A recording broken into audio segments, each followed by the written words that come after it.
Recorded Books and RB Digital present The Lost Founding Father, John Quincy Adams, and the Transformation of American Politics, by William J. Hooper. Narrated by Richard Poe. Part 1, 1767 to 1817. Preparation, Diplomacy, and Politics. Chapter 1. To bring myself into notice. John Quincy Adams's life differed sharply from that of the men with whom he would come later to share the national stage. The son of John and Abigail Adams, he was in so many ways a founding father by extension. His travel and education so unique that he would have been more companionable with figures of the 18th century European Enlightenment than with the bruising politicians who would come to occupy the nation's capital in the 1830s and 1840s. No one else in his generation of American leaders, not John C. Calhoun, Henry Clay, Martin Van Buren, Daniel Webster, and certainly not Andrew Jackson, experienced Europe as a youth, accompanying his father in the 1770s and 1780s on diplomatic missions.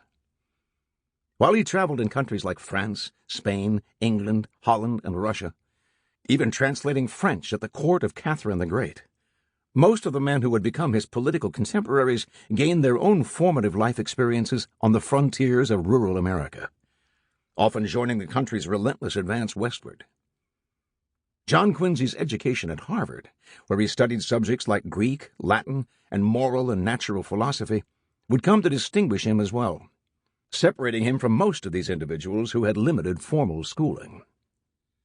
Moreover, he was directly exposed to the ideas of the Enlightenment that so influenced his father and other founders, chiefly their embrace of reason and the conviction that human beings could fashion a better world.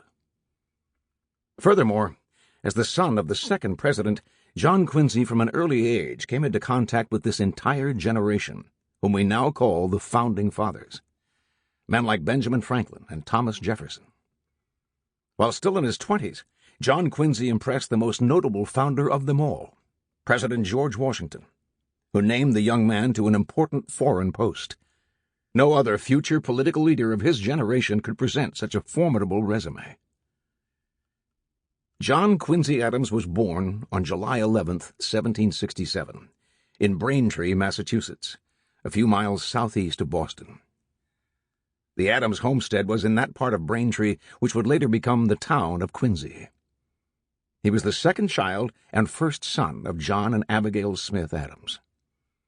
The Adamses would have two more sons, born in 1770 and 1772 respectively, who lived into adulthood, and a daughter who died in infancy.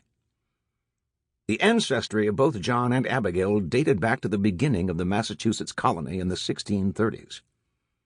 Their household found the Puritan cultural heritage in full flower, devotion to religion, to the family, to duty, to self-improvement, including education, to a stern moral code, and to doubts about inherent individual worth.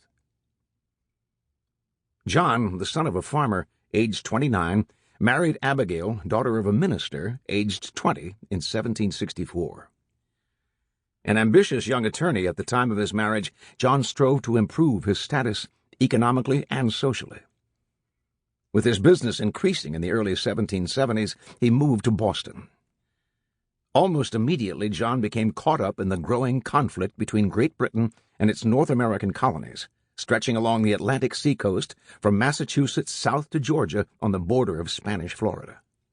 The unrest centered on a dispute over the legitimate authority the British government could exert over its colonists, who especially objected to what they termed illegal and unconstitutional taxes imposed on them from London.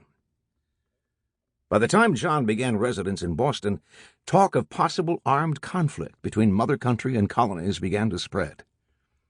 The most ardent opponents of Great Britain's policy phrased their position as affirming local liberty against British tyranny. Some even began to speak of revolution, of independence. No colony outpaced Massachusetts in the increasing tension and in the determination, if necessary, to confront British authority with force. British officials in London and Boston responded in kind, committed to upholding Sample complete. Ready to continue?